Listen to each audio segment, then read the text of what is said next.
Yo, it is the Sporting Tribune and Odyssey Sports, and it is a heavy, heavy week of professional wrestling on the show. Yes, we're going to talk about the NFL draft and everything going on with the NBA and March Madness, but we're talking about wrestling this week. And luckily for us, later this month, April 20th and 21st to be exact, TNA makes its return here to Las Vegas. TNA Rebellion and Impact taping that weekend at the Palms. They're coming back. You can go get your tickets right now at Ticketmaster.com. And joining us is a former digital media, X Division, and TNA World Champion, Rich Swann. Rich, how you doing, dog? Hey, man, we here. We above ground. We doing the thing. I'm good, baby.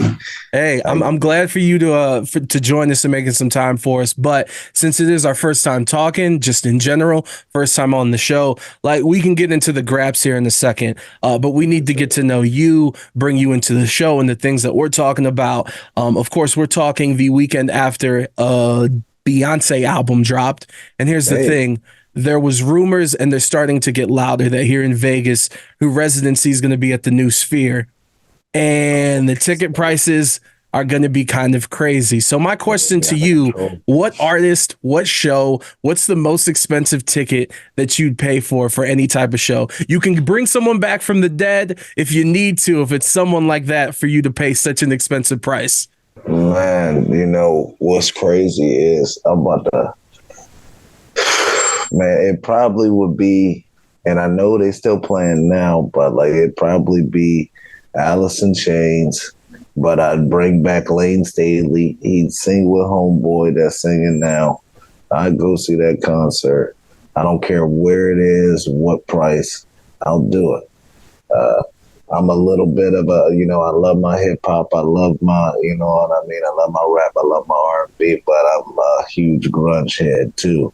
You know what I mean? I love my Alice in Chains. I love my Nirvana. I love my Stone Temple, all that stuff. Like, I'm a pretty musical cat, so I'll surprise you. No, I like it. And like you said, so any price you're getting in there, you need to get in the building for that? In there. I got to see your boy Lane Staley hit that ECW Tommy Dreamer at hey, my eye. I gotta see it live. Hey, I feel you. And you brought up you like rap, so now we could get to the real important question of this interview. Yo, man, like why? After all these years, after all this time, why is Drake ducking Kendrick like this, bro? No, bro, I don't know, man. I don't know what it is, man. Like your boy Drake, though, I don't want to say too much about him because, things happen, man. I don't know. And I just know, I know Drake know he'll get bodied if he was really up in there with Kendrick. You know what I'm saying? Like, that's all it is. Okay, at least I know what side you're leaning towards, so I appreciate that and I like that. And by the way, your boy AJ got some bars too, so you know what I'm saying? Oh, he do. Yeah, AJ, he be ripping it up, man. People like to talk about, especially that little, you know what I mean, video your boy did. God dang, I can't even remember his damn name. Joe Hendry, that's his name. That guy, blonde hair. Why he dye his hair that blonde? Come on now. You can do anything else. You gonna dye your hair that blonde? Like Ric Flair ain't even go that hard with the blonde. But anyway, like I know he did his little video and everything, but AJ, if you really listen to the bars that he did on his freestyle on the promo, you know what I'm saying, that they had on TNA, like, yo, he was really killing him. Like, and he got some good music too, man. He gonna be dropping some good stuff here soon. So AJ has bars. Drake's ducking Kendrick. We really getting into it right now. And by the way, since I brought up AJ, we'll go into the wrestling now. Shout out to my guy Righteous Reg, co-host of Grapsody, an amazing podcast. They do a lot of great things. And I know you're not on social media, which we'll get to, but on social media, he told AJ, your guys' photo shoot that you guys had, you and AJ, he quote tweeted it and said, "Thank you for bringing Swann back to the culture. It's long overdue." What's your reaction to that? Hey, it is long overdue. You know what I mean? Finally, I get to be me. I get to be able to do what I do, and I get to express myself the way that people want to see me express myself. You know what I mean? And I've seen it for a long time, and I've wanted to, do it. And finally, teaming with somebody who is as smart. You know what I mean? And just got that it factor. You know what I mean? Like I'm finally able to bring that out of myself.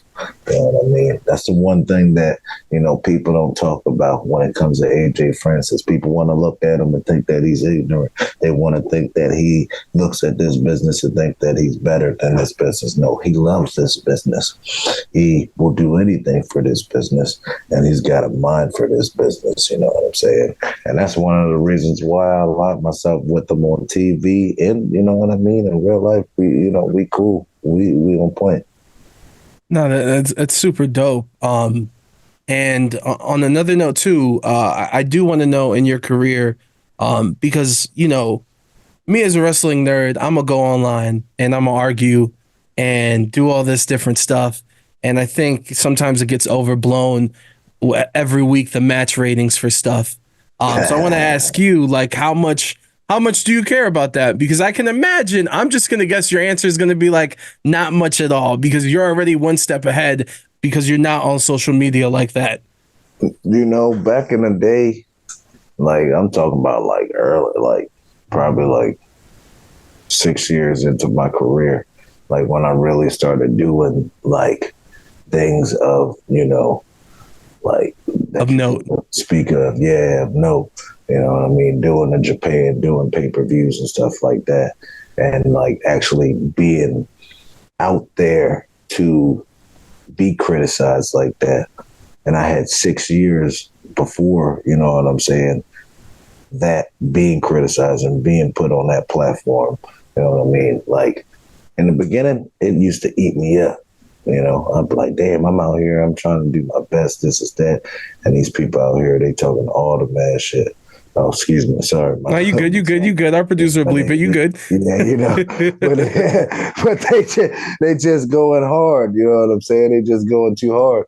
And, but after a while, I just decided, man, half these people that's talking all that trash ain't even in the damn building. They haven't even watched the show. They just sitting back trying to figure out some type of way to get into somebody else's niche, somebody else's craft, and destroy that, and to get inside their psyche and try to destroy their mind because they most likely are not in the best circumstances, are not in the best mind state, are not in the best place in life. You know what I mean? So I just decided, man, forget that, man. Like, I'm going to deal with human interaction. If you want to talk to me, if you want to get to know me, if you want to, speak to me, like, we're going to do it face to face or like this. I feel you. And I'm guessing that can kind of answer the same thing on how you view social media too. Because like I went on your Twitter. First off, it took me a long time, and then I was like, he ain't used this since 2018. And then I found your Instagram. I was like, it's private, so I ain't even gonna hit the request because I understand what that means when it's private. Is that kind of the attitude of like, nah, man, I don't need this. If anything, like it does more damage. Because I'm gonna be honest with you, like the reason why I'm on Instagram, like there's a lot of, you know what? I was gonna show you my little Explorer page. And usually it's a lot of booty, but I've been liking a lot of sports things. So now it's sports highlights. But anyway, social media, like what's your relationship with it? Hey, social media is definitely a gift and a curse.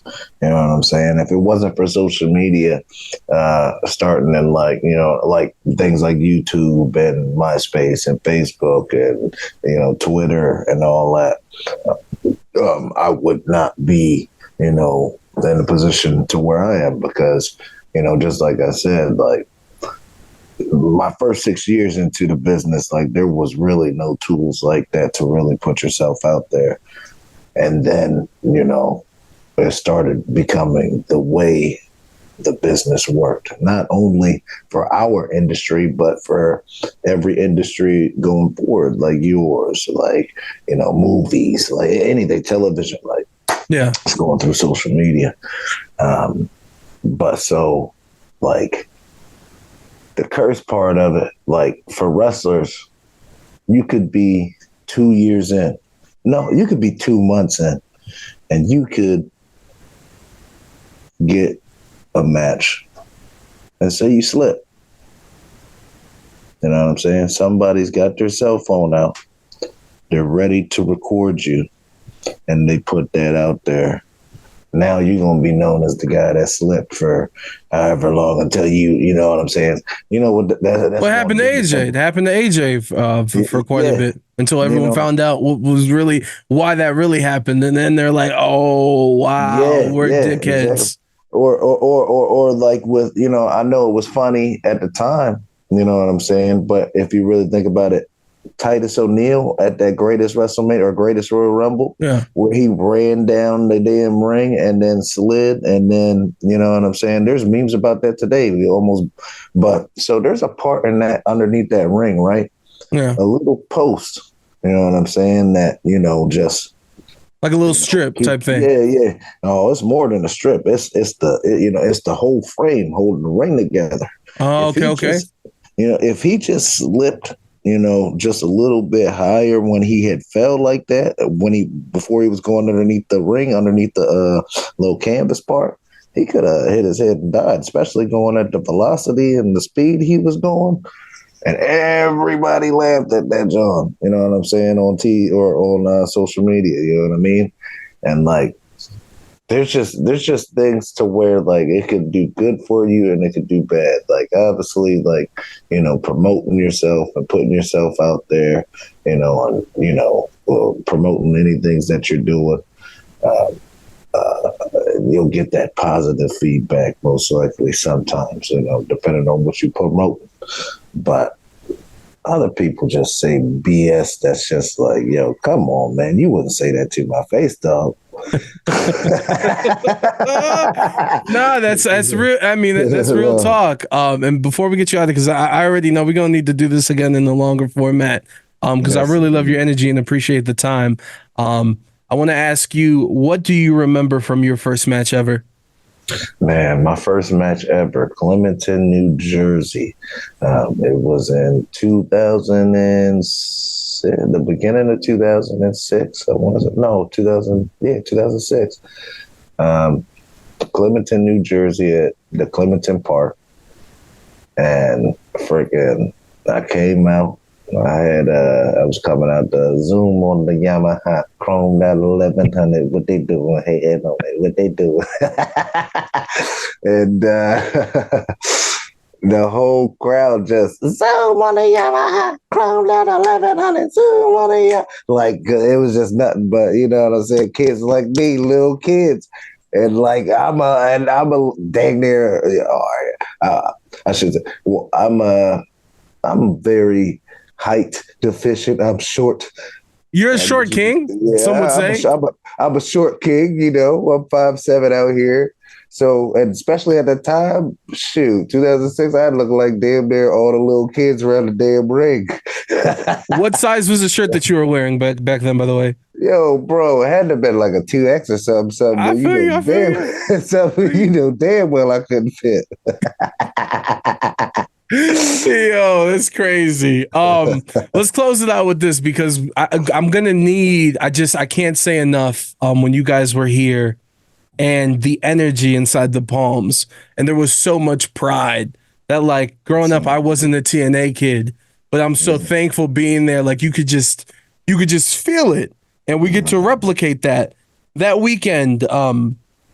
Like, how did it feel for you? Because obviously a lot of the emotions, you've been here, you've seen a lot of this and a lot of the history of TNA, and you have a lot of pride. You are a former world champion at X Division, digital media, all the things that you've done within the company to see it come back and where we're headed here in 2024. Man, once WCW and ECW, fell apart in early 2001, and I was a real huge wrestling fan. My brother, you know what I mean? He was a big tape trader, so I knew all that, All Japan, New Japan, all that stuff. I knew all that by the age of 8. I was a wrestling nerd, fanatic. So, like, when WCW and ECW closed out, WWF was the only thing that you could watch. It was like, damn, All right, I mean, I'll get with it, but it's cool. TNA came out. You had guys like the Naturals. You had freaking AJ Styles, Rhino. You know what I mean? Raven, Jeff Jarrett. Like everybody doing their thing. Sting eventually came in. You know what I mean? Jeff Hardy. I'm like, God, hold on, wait a minute. And then you know what I'm saying? They're building their new stars with Sanjay Dutt, with Saban, with Shelley. You know what I mean? Like figureheads of that sport. That name TNA, it ring bells with wrestling fans. You know what I mean? Like once it was away, it felt like Impact Wrestling. It was definitely something that you definitely could not miss, but it just was missing that something. And to be in that damn Palms and feel that energy, it was on some ECW Hammerstein ballroom type stuff, but in its own way. We like people gonna be like, man, when you think of the comeback of TNA, you think rowdiness, you think partying, you think craziness, you think every single emotion that could go through your brain, through your body, because the feeling of that is just something I'll never forget. And you like it's going to be hard to replicate, but being in that building and you know what I'm saying with how packed it's about to be, oh yeah, it's definitely going to be a wild time. And it's Vegas, baby. What happens in Vegas stays in Vegas. And Yeah. it's 420 weekend for those that like to partake. We don't judge. Ooh-wee. People about to be lifted. Hey, I'm just saying, keep your attention span ready. Keep yourself okay. You know what I'm saying? Just hold on for a couple of hours, you know, while TNA is on. You know what I mean? Because I don't want people getting too faded out here and falling asleep while I'm whipping Joe Hendry's ass. You know, you know what I'm saying? You know what I'm saying? And just save your money, baby. That's all you got to do. Come on now. Oh, this has been too fun. Yeah, this is a little teaser. April 20th, April 21st, TNA Rebellion, Impact taping Yes, as sir. well. A weekend of grabs. Go get your tickets right now at Ticketmaster.com. Yeah. First class in the building, Rich Swann. It's been a First pleasure, brother. We're gonna class. talk to you soon. Thank you, my man, for having me.